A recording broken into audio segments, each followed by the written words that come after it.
бирөөнүн артынан бычак сайып иш кылганды токтотсок, кимиңерди бөлүп жарды? Көрүнгөн ушакты, көрүнгөн саясатты зуулдап жеткирип аткандар болду. Бетке айталы да. Ушу эки досту да уруштурган ушу ушакчылар болду. Вице-премьер-министр кече чыгып алып айтып атат.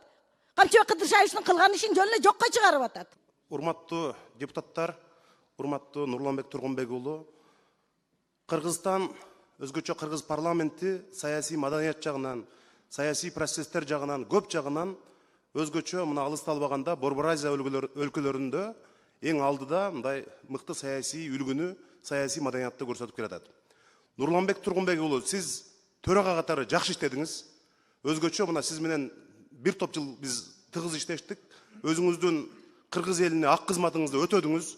Бардык жерде Кыргызстандын кайсы булуң бурчу болбосун, сиздин жүзүңүз жарык, таза иштедиңиз. Парламентте саясий оюндарга көп учурда дайыма мындай чекит койдуңуз. Өзгөчө мына Кыргызстандын жогорку кеңешинде иш кагаздарын кыргыз тилинде жүргүзүүдөн баштап, жалпы кыргыз тили боюнча конституциялык мыйзамга чейин ушул тилге чоң көп кызмат кылдыңыз. Ошол эле биздин репрессияга тартылган ата бабаларыбызды актоо мыйзамы боюнча, билим берүү мыйзамы боюнча мындай системалуу мыкты мыйзамдардын ишке алышына төрага катары ошол жерде туруп салым коштуңуз. Ошондуктан биз сиз менен иштешкенибизге дайыма сыймыктанабыз. Сиздин ишмердигиңизди жогору баалайбыз. Эр жигиттин башына нелер келип, не кетпейт деп коет. Ошондуктан бул жерде кимдер гана келип, кимдер кетпеген. Кызмат колдун кири дейт. Ошондуктан сиз муну мындай абдан жеңил кабыл алып, жүзүңүз жарык кетип аткандагы бул ар бир жетекчиге буйруу бербейт. Ошондуктан кайда болбосоңуз аман болуңуз. Кесиптеш катары биз сиз менен дайыма ушул жерде тыгыз чогуу иштешебиз. Рахмат чоң. Рахмат. Үчүнчү процедурный. Рахмат. Саламатсыздарбы, урматтуу депутаттар, урматтуу Тургунбек уулу Нурланбек. Жогоруда айтылган сөздөргө мен толугу менен кошулам. Сиз менен мына 7-чи чакырылышта төрага катары, биз комитеттин төрагасы катары мына 8-чи чакырылышта аябай тыгыз иштештик. Чындыгында төрага катары жакшы, адилеттүү бардык депутаттар менен бирдей мамиледе болуп жакшы иштедиңиз. Мындан аркыдагы ишмердүүлүгүңүздө мен ийгиликтерди каалаймын.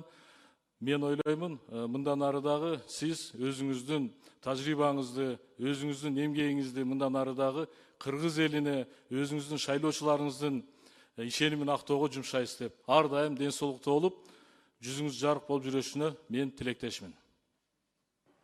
Рахмат. 5-чи процедурный.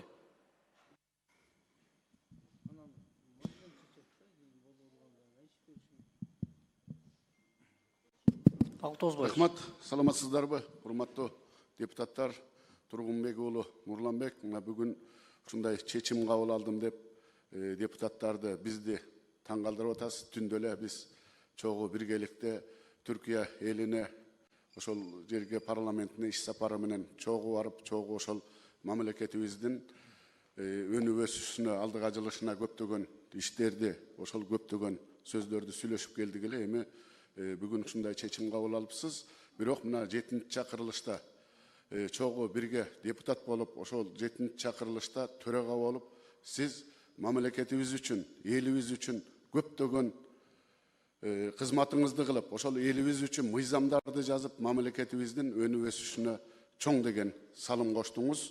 Төрагалык катары мына ар бир ошол 7-чи чакырылышта дагы өзүңүздүн калыстыгыңызды, ар бир депутатка калыстык кылганыңызды биз өзүбүз күбө болуп ушу жерде чогуу бирге жүрдүк. Эми билесиздер, мына 8-чи чакырылышка биз дагы бир чечимден тандап, ошол 5 топ болсо, ошонун бир эме менен сизди тандап кайра шайлап алганбыз. Эми бүгүн ошол мамлекетибиздин баягы саясий туруктуулугу үчүн, мамлекетибиздин дагы алдыга жылып өнүп өсүш үчүн деп бүгүн өзүңүздүн арызыңызда билдирип айтып кеттиңиз. Мен сизге ар дайым колду коштоп келгем, сизди сыйлап келгем.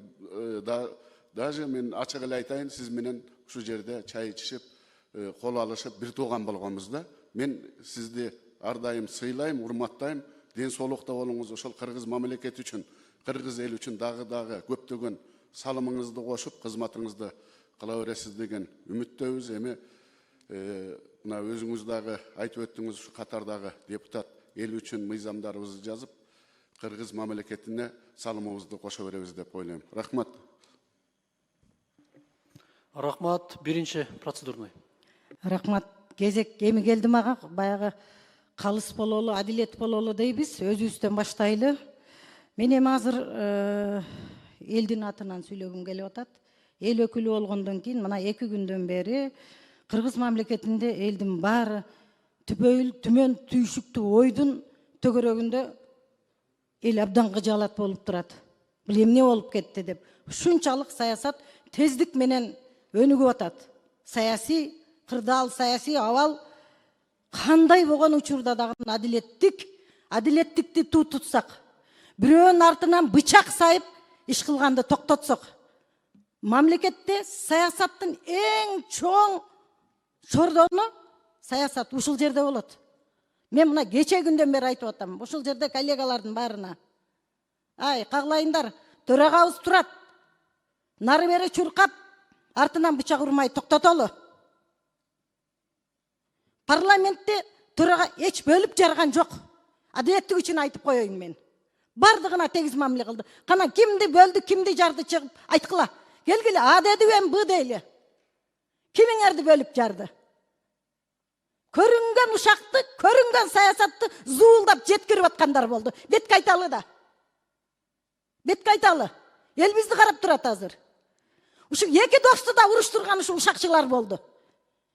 Президенттин жанындагы вице-премьер-министр кече чыгып алып айтып атат. Камчыбек Кыдыршаевичтин кылган ишин жөн эле жокко чыгарып атат. Камчыбек Кыдыршаевичтей болуп ошол вице-премьер элге иш кылсынчы.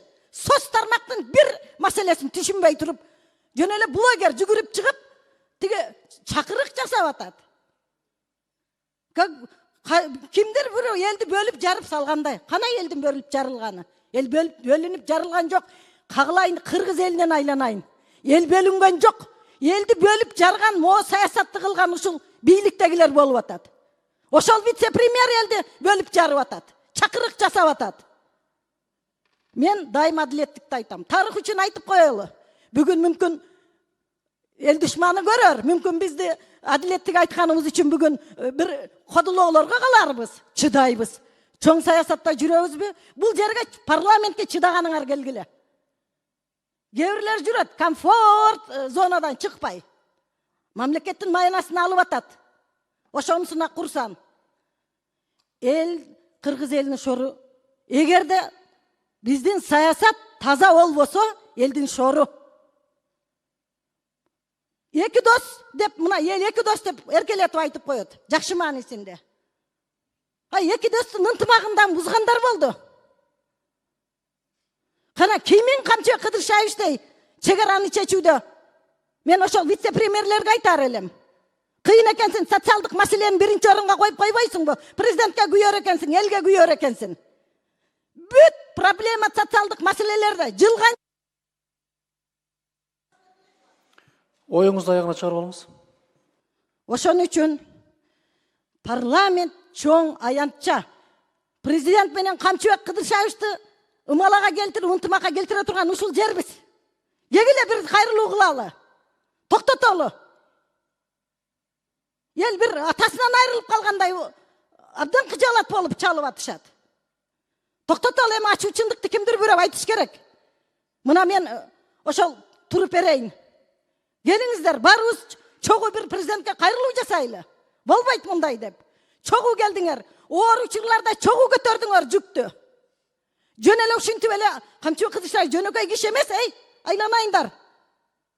Кечетен бери күтүп атам да ушул жерде жанында жүргөндөр ошо кишинен. Бүт жыргалын көргөндөр жанында жүрүп. Бир гана Үмбеталы чыкты, рахмат Үмбеталыга.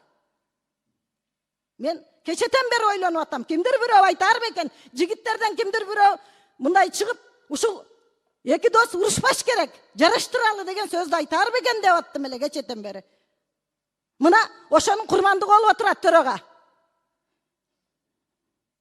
Бул кишинен мен бир канча жолу эч кимди сатпаган, бир канча жолу күбө болгонмун.